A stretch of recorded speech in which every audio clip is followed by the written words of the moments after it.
guarding the corner patrol zones in this final, Shunt with a diamond edge axe.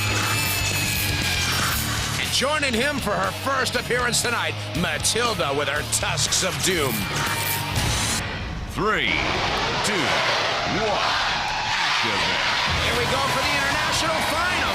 Tornado's gotten yet another weapon. It looks like some General Chompsalot proofing this time. Got rid of the razor proofing. He's got a scoop that'll keep Chompsalot from biting down on the front. Tornado's still got all the pushing power. Let's see if Chompsalot can get his jaws around this one. Tornado pushes Chompsalot right up into the railing, who ran on the outskirts of that CPC, and Shunt just took full opportunity to come out there and let him know this is my territory, buddy.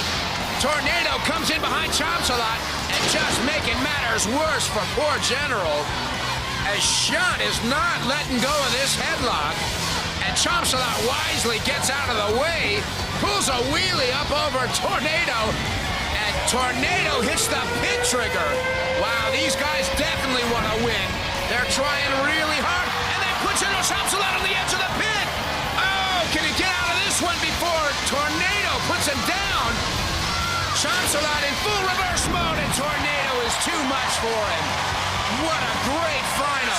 Great bit of driving on Tornado's part.